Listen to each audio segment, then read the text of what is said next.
Hello everyone, I'm Sheriff Wayne Ivey and you're on scene with the Brevard County Sheriff's Office. Early yesterday afternoon, one of our citizens sent our agency a very disturbing video of a female subject who was putting her dog in the hot trunk of her car. The female, who has now been identified as Sarah Ann Perry, was the actual owner of the dog and had brought the family pet to a local animal shelter where she wanted the staff to either take the dog or euthanize it, as she no longer wanted to keep it.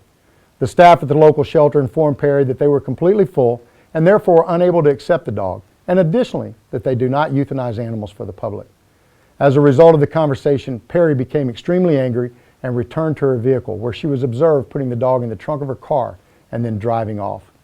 Thankfully, a citizen who observed what was taking place videotaped Perry as she put the dog in the trunk of her car, and members of the local animal shelter photographed the vehicle's license plate. Brevard County Sheriff's Office Animal Enforcement was immediately contacted and responded to the scene to initiate an animal cruelty investigation. As a result of the investigation, our team was able to identify the suspect, locate the dog, and take the dog into custody, as the dog was visibly emaciated and appeared to be uncared for. In addition, our team transported the pet to the Brevard County Sheriff's Office Animal Care Center, where our veterinarian examined the pet and determined that it was in very poor health and was extremely malnourished.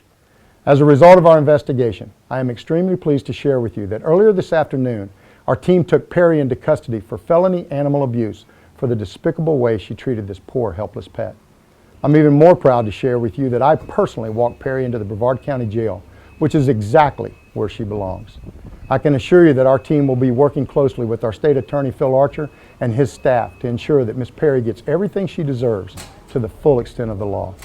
The abuse of this innocent pet makes absolutely no sense and can only be attributed to someone who has zero compassion for animals and, quite frankly, shouldn't be allowed to even own a plant, much less a pet.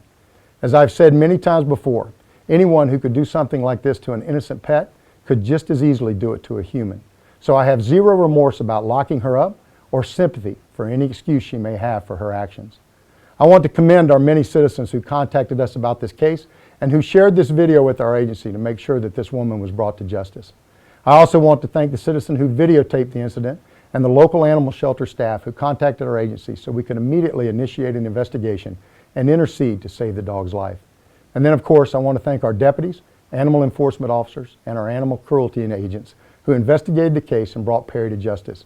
What they do in this community to protect our citizens and animals is second to none, and I could not be more proud of them. Now, in closing, just in case you did not get the previous bulletins I've put out about animal cruelty, let me be very clear. If you harm an animal in Brevard County, we're going to put your butt straight in jail and do everything legally possible to make your life just as miserable as you made that pet's life. If in your sick little mind you're thinking about harming an animal, or human for that matter, I would highly recommend that you don't do it. But if for some reason you can't control yourself, then you better do it somewhere other than Brevard County. Because in this county, we take animal abuse extremely serious and personal for that matter.